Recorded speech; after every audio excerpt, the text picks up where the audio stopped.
So now I very excitedly get to introduce Jonathon Porritt, and we are very, very lucky to have him speak today. Jonathon is one of the country's leading environmentalists. He's a co-founder of Forum for the Future, as well as a campaigner, writer, broadcaster, and commentator on sustainable development. His latest book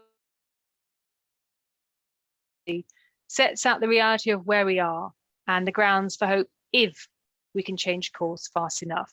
And on that note, I will hand over to Jonathon. Emily, thank you very much indeed, and delighted to join you for a little bit this afternoon. I've always been pretty passionate about the importance of local action when it comes to addressing climate change. After all, I'm an erstwhile director of Friends of the Earth, and our local groups at that time were critically important to the success of the organization and still are today. And I've always felt that the local dimension to all of this is as important as the great big global perspectives that we need to bring to bear on that. So for me, it's really, really important to be able to make the links between what is going on in Glasgow today and for the next 2 weeks, and I'll say a little bit about that, obviously, and what is going on in Oxfordshire, what is going on with the community action groups, and the ways in which individuals and those groups, people acting together, can make what is now a critically important contribution to this notion of decarbonizing our lives, our entire economy. I did think to myself that this was a pretty propitious day to be having a session about climate change with everybody, 100 and whatever it is, 20 world leaders gathering in Glasgow. It has to be said that the opening day has not been hugely encouraging, and you've probably been picking up some dire signals from Boris Johnson and Alok Sharma and various others that we shouldn't have too high a set of expectations for what eventually emerges from COP at the end. And I think that's realistic. Unfortunately, the signs are not good. The G20 meeting in Rome that ended just before the Glasgow conference made it very clear that there are so many geopolitical issues that have not been aligned, not been resolved before COP26, that we're going to be very lucky to see any of the big action points agreed by the end of the 2 weeks. I suppose we shouldn't be too surprised at that, to be honest. People forget that the big Paris Agreement in 2015, that's 6 years ago, was only an agreement on paper and was only ever going to be implemented once the so-called Paris Rule Book was agreed by all world leaders. The agreement was fine in principle, but nothing could be done in the name of that agreement until the actual mechanics for implementing it were signed off by the same global leaders. And you may be surprised the rule book has never been signed off since Paris. Indeed, for the last to try and get it sorted out, it still hasn't happened. So one of the first tests for people gathering in Glasgow, is it going to be possible actually to agree the rule book for something that was signed off 6 years ago? And I see that as kind of emblematic of the ways in which this whole climate debate has been so badly managed now for so many years. It just goes on and on and on. And the weird thing is that the level of confidence with which the scientists now speak to world leaders, to politicians, is getting stronger and stronger. I mean, you don't hear a dissenting scientific voice now. It is interesting to recall that even back in 2015, there was still a handful of scientists who would seek to disparage the consensus, the scientific consensus, and make out that things were nothing like as bad as the doom and gloom merchants made them out to be. But nowadays, 6 years on, that science now is considered to be absolutely irrefutable, and there is near universal consensus about what it indicates for the future of humankind, for our prospects.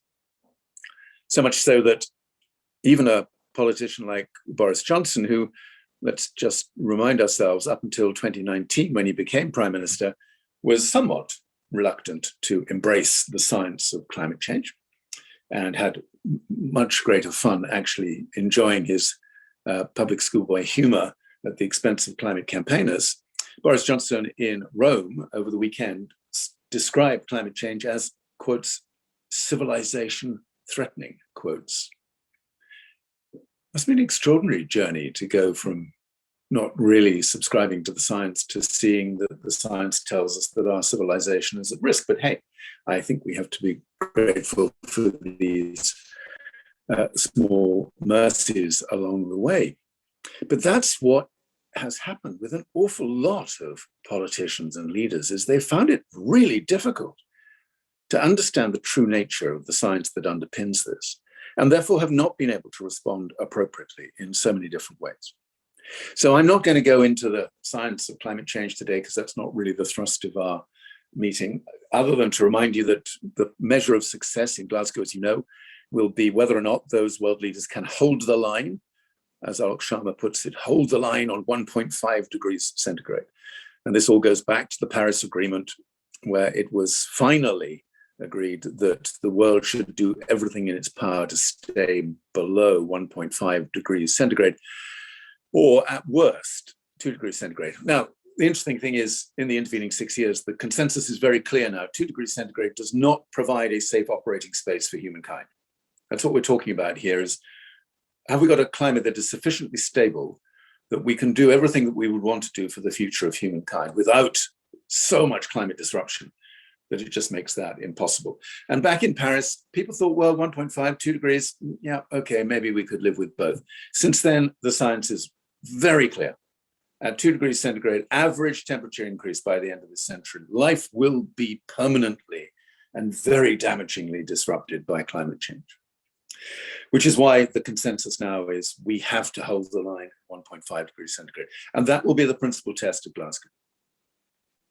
So when you then cascade from that sort of sense of urgency, the reality of what that means, as we trickle that high-level picture through into country strategies, regional, local strategies, translated through into sector strategies, because every sector in the economy has to then play its part in meeting those targets, you can begin to see why it is now quite so urgent. The good thing is that also in the intervening 6 years, there has been huge progress on many of the technologies that are now required to help us achieve this dramatic decarbonization of our economy.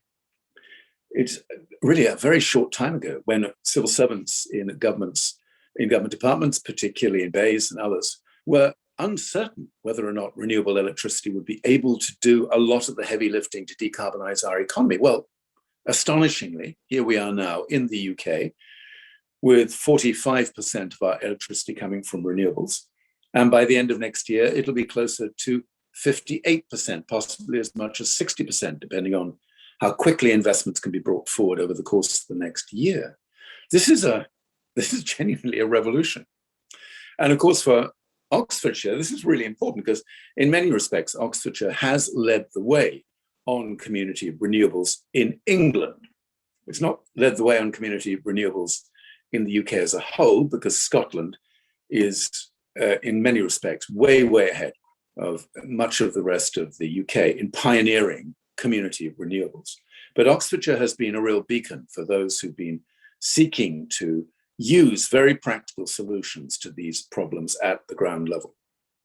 A lot more to be done in that regard, but as a big supporter of some of the local community projects in Oxfordshire, I think that there's something that one can at least acknowledge as a critical part of that solution. You can't just talk about renewables, as you know, you have to then couple that up with increased energy efficiency, increased storage technologies, improvements in grid systems, and so on. It's not just a single technology solution here, it's a multiple set of responses to these things. Renewables plus efficiency, still struggling to understand what that really means in our own communities, because we haven't quite got the configuration right yet. We don't have the facilitating infrastructure to make it possible to do this. And of course, that is now going to be made even more challenging by the very welcome decision that was taken by this government to phase out the sale of petrol and diesel vehicles. by 2030, a decision which took a lot of people by surprise at the time, but that decision has been stuck with. It was confirmed in the recent net zero strategy for the UK. All car manufacturers now will be given targets of the percentage of electric vehicles that has to be included in their portfolio of sales. And we will see at least some increased investment in charging infrastructure across the UK, which is good, belated, but good. I only mention that because, of course, the increased penetration of electric vehicles and plug-in hybrids will affect the ways in which we can make use of renewable electricity at the local level and at the household level in quite a dramatic way over the course of the next 7 or 8 years. It'll be a big part of the total picture. So whenever you hear all this stuff about civilization threatening, you can't step away from that. It's what it is. But in the same breath, we have to acknowledge that the solutions are now much more material than many people thought they would be, even a few years ago, much more material and deliverable now.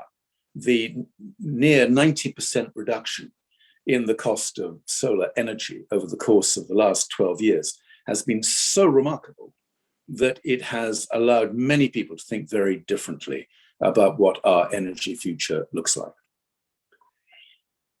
I am, it's true, talking about the easy stuff at that level. I know it may not feel like that at the moment, but decarbonizing our grid, moving as fast as possible to a zero fossil fuel grid, which is now the UK's target by 2035, is actually the easier bit of the total challenge. We've got some much bigger challenges on our hands, including, of course, land use, food and farming, and what we should be doing to bring all of those parts of our local economy into the same sense of a challenge. So I just wanted to share with you one tiny statistic, which you probably won't have heard about. But if you think about the issue of food waste, this is what most people would see as a very small part of a very big picture. But you all know that there is a huge amount of food waste in our economy, food bought and then not used, or food lost before it gets to the point of sale, whatever it might be. On a global basis, food waste accounts for 10% of total global greenhouse gas emissions. 10%. That is 4 times as much as the emissions from aviation. 4 times as much as the emissions from aviation. We hear endlessly about how important it is for people to be restricting their carbon footprint from flying and to think very carefully before they think of taking another flight. We don't get anything like the same sense of importance attached to something like food waste. So people tend to look at this as not really being a significant part of the total picture. That's the sort of thing we have to start getting right. We have to understand where we can make a difference. Yes, of course, we all need to think more about our personal flying footprint, as it were. We probably all ought to be fairly enthusiastic about things like the frequent flyers levy, which is anybody who is thinking they're going to get back to frequent flying, they probably ought to be reconciled to being hammered with increasingly onerous charges for the carbon they cause to be emitted. Well, you would in any sensible country, but we are talking here about the UK, where, of course, the Chancellor of the Exchequer has decided to reduce air passenger duty in the run-up to COP26. So something like food waste, we do know a lot about doing more on food waste. We know we can factor this into the ways in which we think about our own food budget and food budgeting, and working with people and communities and institutions like schools and hospitals and workplaces and entertainment venues, et cetera, to gradually get on top of a problem of that kind. Now, I'm only mentioning that because it's the kind of thing that often gets left out of the overall equation, and it really shouldn't. It's a really very significant part of what we're now trying to do. So for me, Emily, the really interesting thing about this local dimension is the opportunity to use increasingly reliable sources of information about carbon footprints at the personal, family, community, and then in this case, county level, and to use all of that incredible data, which has gradually been put together over the course of the last 10 years, in order to bring those solutions forward at the local level. So I was very interested when I was looking at your website, talking about these community action groups and how important it is to get people together to do that.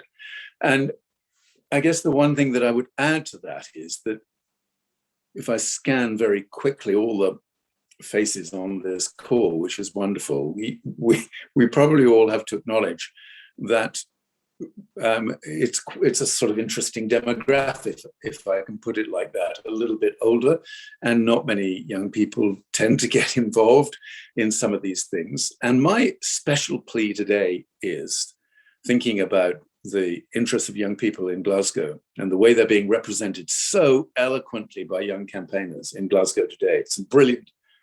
Some brilliant stuff going on already in Glasgow from young people, is whatever we do at the community level, we have to find ways of bringing young people into that and actually ensuring that they don't feel that that's something that other people, older people, are doing, quotes, on their behalf, quotes, but that we co-create these solutions at the local level, because it is at the local level that it actually makes a bigger difference for people, because they can see the practical aspect of what is going on. It makes a difference right there and then. As you probably know, there's a whole endless, tortuous debate almost about whether people only do things because they change their mind. So thought leads action, as it were, or whether it's completely the other way around and people actually change their mind because of the actions that they get involved in. My instinct tells me, after years of studying the research, of course, my instinct tells me that more people change their mind once they have an opportunity to get practically involved in stuff. And one of those powerful aspects of community-based action is people see it. They experience it. They know it's going on. It's right there in the place where they live. It's not going on somewhere else. It's right there in the place where we live. And this has a bigger impact for me on the readiness of people then to get more involved in the kind of changes. So you get this chain reaction process developing, which can be so powerful. And to bring young people into that sense of it, to enable them to see the future coming alive in the places where they live today, is, I think, going to be absolutely critical. So I just wanted to add a little plea on behalf of young people that they should be included in the equation as we begin to think about how communities can reinforce these actions.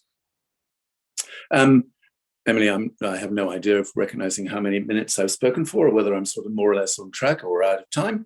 But I think what I'm going to do, if it's all right with you, is just allow more time for Q&A, because I'm always happy to try and answer whatever questions you might have. And I may have been talking about completely wrong things as far as you're all concerned, and you'll put me back on the straight and narrow.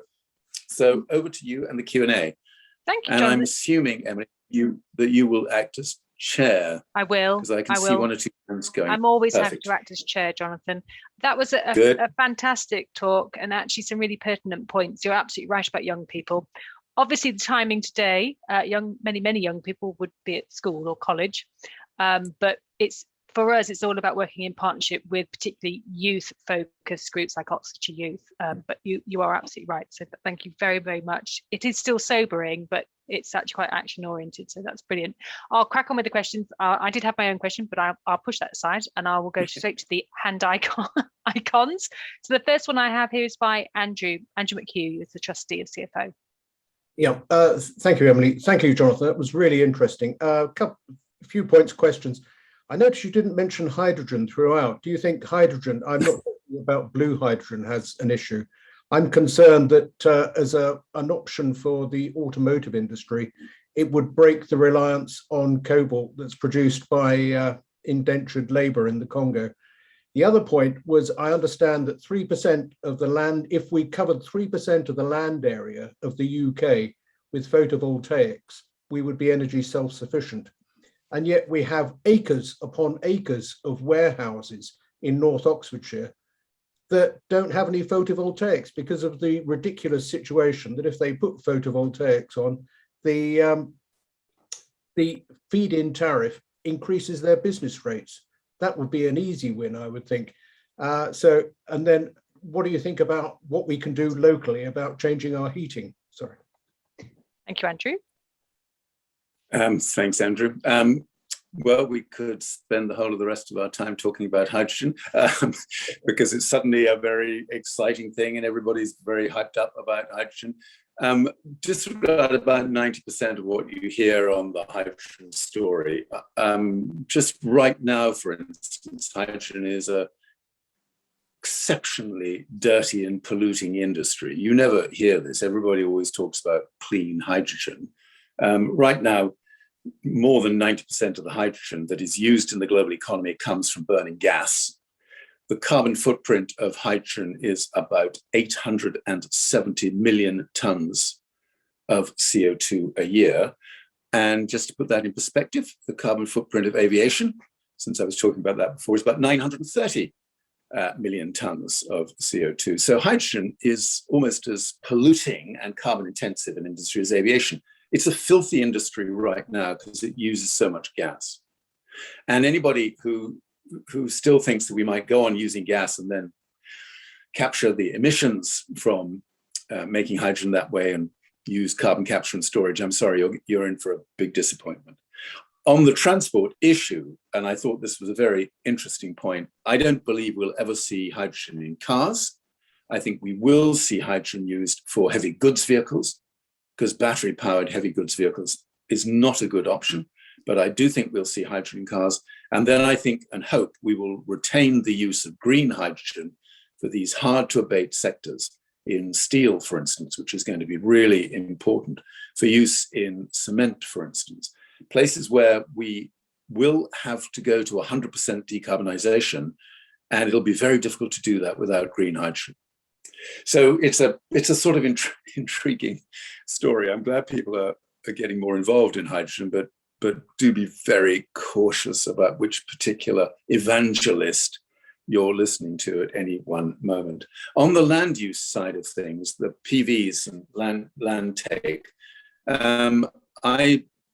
I don't think anybody stands to benefit from trading one option against another, roof-mounted versus ground-mounted. For me, it's got to be the whole story. And I couldn't agree with your point more that it is completely ridiculous that the roofscapes of our towns and cities aren't being used properly. It's absolutely bonkers. And it's in little details like that that you know we still haven't got the focus on policy that we need from our decision makers. They're still not thinking this through strategically. But I'm really hoping that we will see some of these details addressed now. It is a very ambitious target to go to a completely decarbonized grid in the UK by 2035. That does include a bit of nuclear, by the way, still. Sorry about that. But apart from that, to get rid of all fossil fuel generated electricity, no more gas, and gas at the moment provides for 40% of our electricity. That's hugely ambitious. So we are going to have to get this stuff right. Absolutely, absolutely. Thank you, Jonathan. I'll go to the hand icons and then I'll go to the chat afterwards. If I don't say your name or I say it incorrectly, could you say your name and where you're from before you ask your question? That'd be great. But over to Matt Archer. Great, thank you very much. Thank you, Jonathan, for what you've shared so far. I'm Matt Archer from SOAR Housing. Just curious if you could share a little bit about what you have found works particularly well elsewhere in terms of getting, generating interest in people taking action themselves. It seems to me like there's a lot of stuff about the global situation, which clearly is what faces us, but that can often then drive a kind of a sense of helplessness about stuff. What have you found works in terms of getting people engaged at a local level? Yeah, it can lead to a lot of disempowerment, which is why we have to couple it always with opportunities for local action. And Matt, maybe it's timely just to mention briefly that the Oxfordshire FOE has got some actions coming up on Saturday, this coming Saturday, with a Act Where You Are. I'm not going to call it a protest because it's an Act Where You Are exhibition of all the things that people can do, local things that people can do at 11 o'clock, and then followed at 1 o'clock by a march from Mansell Way with an opportunity to lobby Oxfordshire's or Oxford's two MPs. And for me, the idea of acting where you are is really important, not sort of thinking that somebody else is going to do it, but finding what the opportunities are in the place where we live, in the place where we work. What is most effective in that regard? For me, the whole story about food is really interesting. This government doesn't understand this, but there's a big shift going on in the readiness of people to look to their diet. There's been a 17% reduction in meat eating in the UK over the course of the last 8 years. And that's without any government policy to that effect. It's just more and more people coming to the conclusion that eating less meat, not necessarily going straight to vegetarianism or veganism, but just simply eating less meat, is a very practical and very important way of bringing concerns about climate change into our diet, into our daily habits of that kind. So the more we can do to promote, it is a little thing, but the more we can do to promote things like that, the bigger the difference we can make. Thank you. Over to Deborah. Put your hand up. Hi, Jonathan, nice to see you again. Deborah Glasswood in here. I think a lot about the power and the balance between personal responsibility for changing behaviour and the need for governments to bring in laws and to lead by example and to make it easier for people. I've been a Green city and county councillor. I got very disillusioned with party politics. For the last 10 years, I've been a very active community activist. I'm involved in a whole range of community-led projects which do exactly the kind of things that you're talking about, be it active travel or community-led housing, local farmers markets, things like that. But too many people are too comfortable, and too many governments I find are just local and national, not brave enough, or don't really get it, or I don't know, are worried that they're going to put too many people off. And the community activism just isn't big enough and isn't fast enough. And so I wonder if you have any thoughts for a frustrated, politically minded person with a small p who has tried community activism but doesn't feel it's nearly urgent enough. I mean, I find myself in rooms, even with people in theory as radical as I, saying, what is it about climate emergency you don't understand? These are all fine ideas for a transition to 30 years ago when you were laughing us out of the room, but it's all too little too late now. You know, any thoughts? Yeah. I'm going to seek to cheer you up, Deborah, because I actually, what I think we're on the cusp of, and I'm not some starry-eyed dreamer about this stuff, as you can imagine. I've been through many of those loops that you've just been talking about over the last 50 years or more. But my sense of it is that a lot of what we did before by way of community activism and small-scale changes in our own lives was against the grain of mainstream politics. They'd kind of pigeonholed it as a bit of a niche, a bit of a thing that those greenies do, but really we're a serious political party and we've got serious things to be doing, which probably aren't wrapped up with all of these changes. My sense now is that the last couple of years have seen the grain of mainstream politics change. I think politicians begun to understand that people want to be doing more in their own lives. They're not resisting the change, far from it. But what they do want is increased clarity about what they can do, when, where, and how. So it's just possible that we will get more of an alignment between personal responsibility and action taken at the local level, and politicians acting in a much more purposeful way to enable those changes to have a bigger impact. Emily, you mentioned right at the start the number of local authorities now that have declared a climate emergency. Great. a much more important test, of course. It's the number of local authorities that have got action plans to actually deliver on those climate emergencies at every level.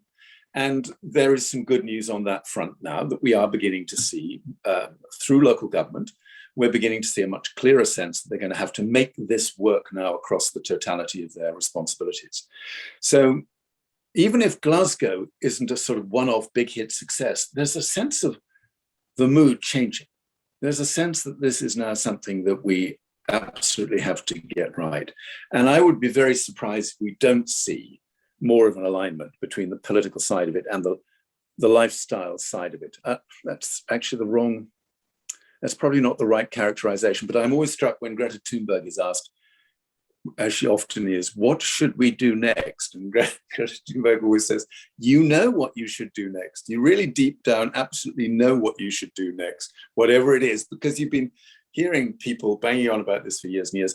But the one thing she says is you can't separate yourself from the politics of this. You have to be a citizen as well as a consumer. You have to be involved in your local community affairs. You've got to take the citizen responsibility side of it as much as the lifestyle responsibility side of it. And she's not party political, but what she emphasizes all the way through is you have to be political. You can't think this is just going to be done by more and more people, and I'm going to push this back on myself, eating less meat, for instance, because we know that the answer will not emerge from that, as you said. Thank you. Bjorn Watson, I know, Stephen, I know, you're next.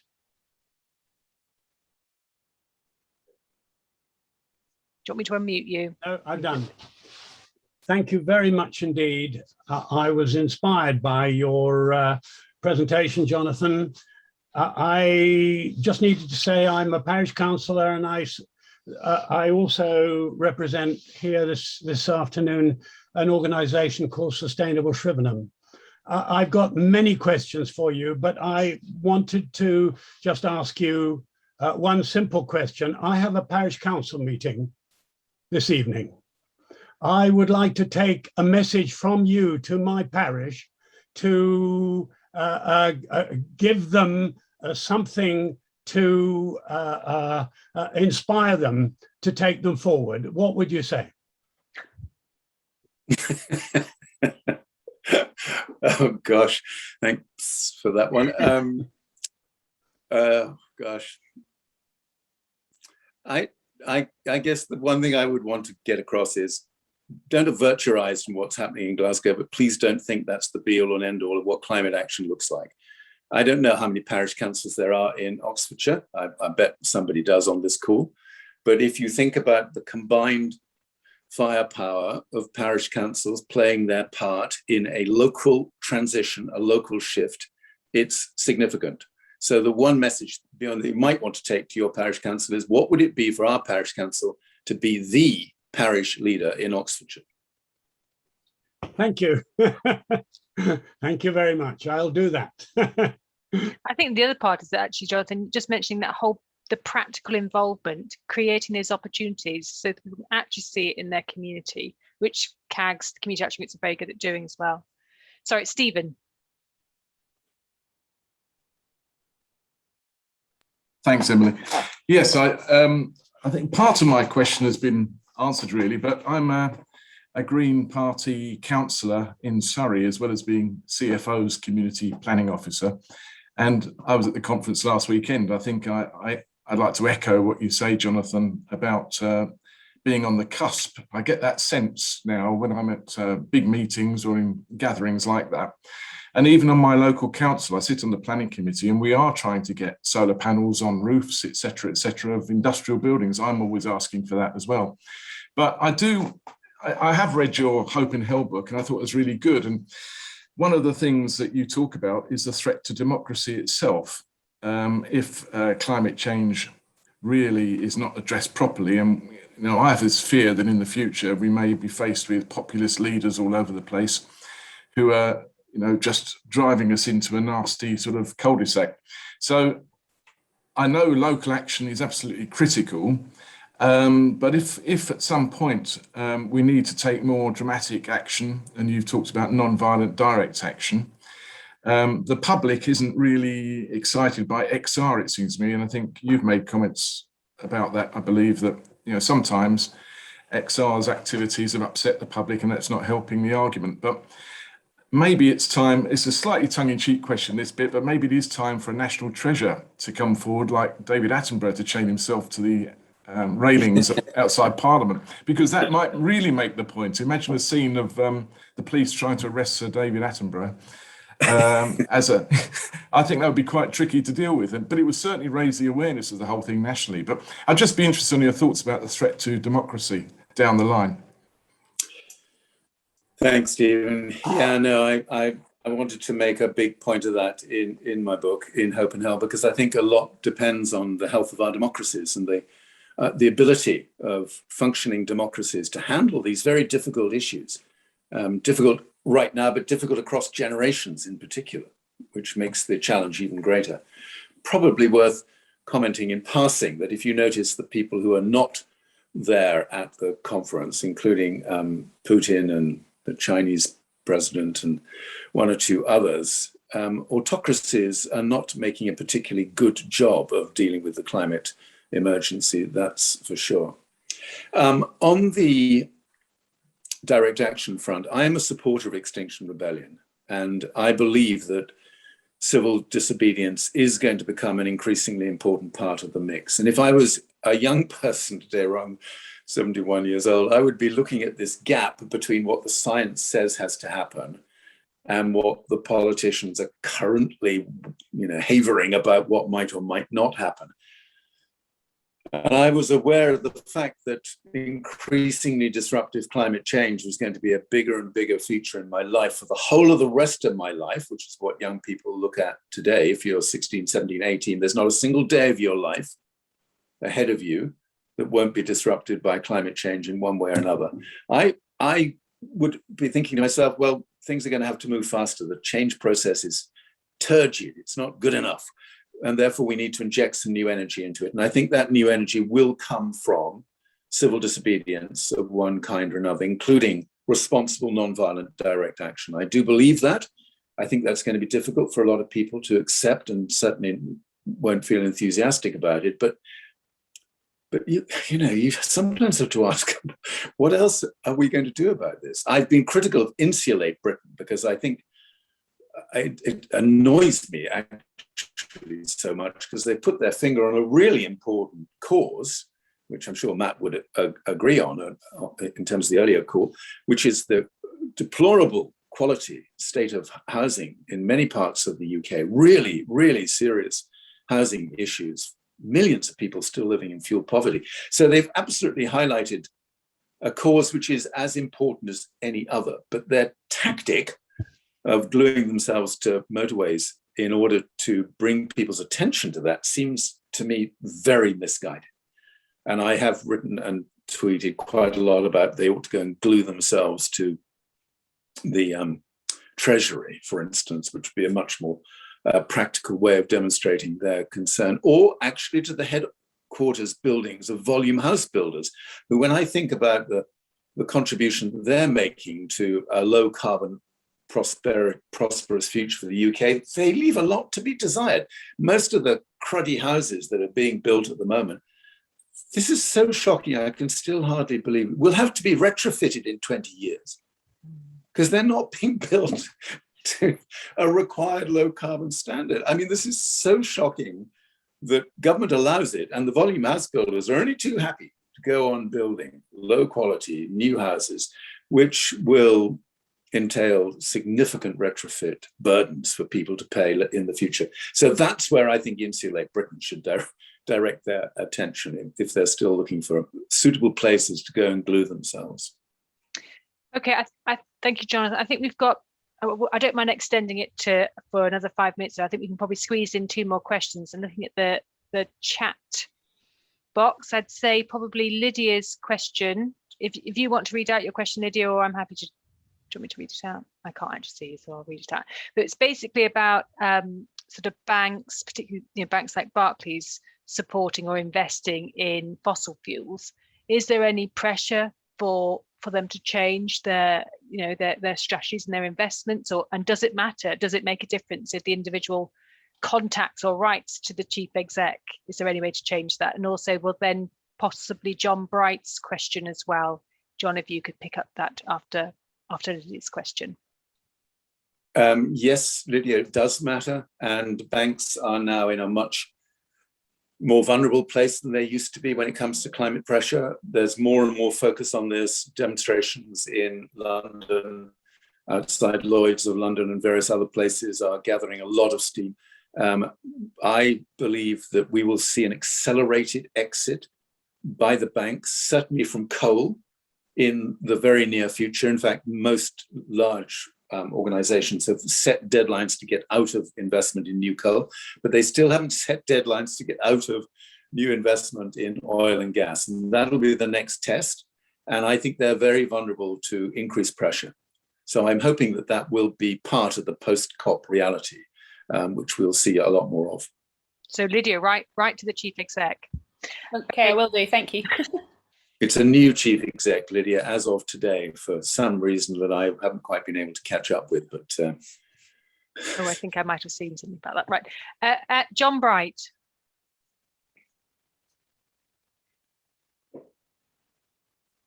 John, do you want me to unmute you?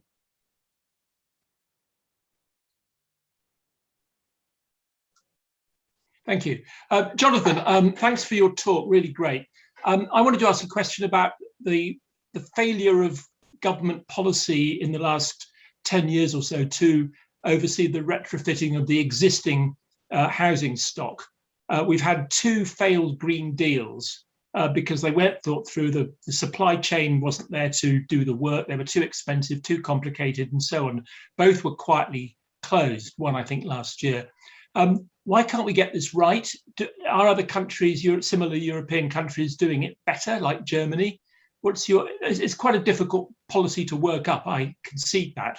It's not straightforward in terms of shouldering who's going to shoulder the cost and so on. But what's your thought about it? it's not straightforward, but it is amenable to good policy design based on some very, very simple principles. One, don't do anything that only has a short-term goal. We need a multi-year approach to this, a minimum of 10 years.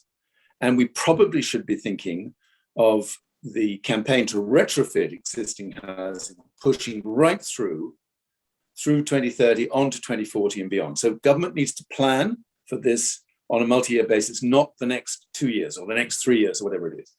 Secondly, they have to do it in conjunction with local authorities.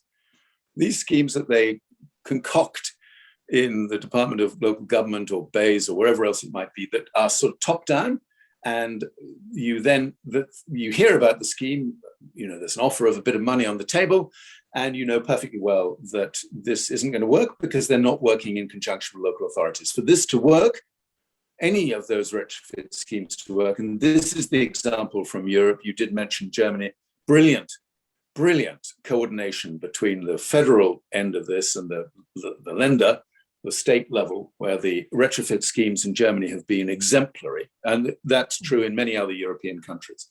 So that's the second principle. And then the third principle, and you touched on this, is you've got to have the skill base. You've got to be prepared for what would happen if we were really serious about a national retrofit campaign lasting 10 to 20 years. And what that means is tens of thousands, possibly more, hundreds of thousands of really good, high-skilled jobs, often involving young people, in order to meet that demand over time. And you need to think strategically about skills. Now, to be fair, this is probably my last comment, Emily, I'm not sure whether it's a good thing or not to be fair in my final comment, but to be fair, there was some recognition of this in the net zero strategy from the government, that they are now going to have to bring forward a very different approach to building those skills for this green economy in the future. So I think we will hear more about that in the future. If you stick to those three principles and you then apply some really good, sharp private sector experience in this place, community experience, because some of the best retrofit schemes involve community groups, housing associations that have been doing some fantastic retrofit stuff over the last few years, but almost always underfunded. If you bring all those people together and come up with a design strategy for this, then it really could be a leading example of change in the UK. Thank you. Well, I'm afraid that's all we've got time for questions. Thank you very much for the questions that were put forward. Thank you very, very much, Jonathan, for a really fantastic talk on such a mighty topic. But I mean, I personally feel that actually listening to you, it's just reminded me of just how much great experience and skills and knowledge there is even in this county, that we just probably need to, I think, raise the profile a bit more and work together more than we do. That's work for us, work for all of us, and work for the CAGs and everyone else. So thank you very much for your time. Pleasure. Thank you. Good luck to everybody involved in such an important initiative. Thank you, Jonathan.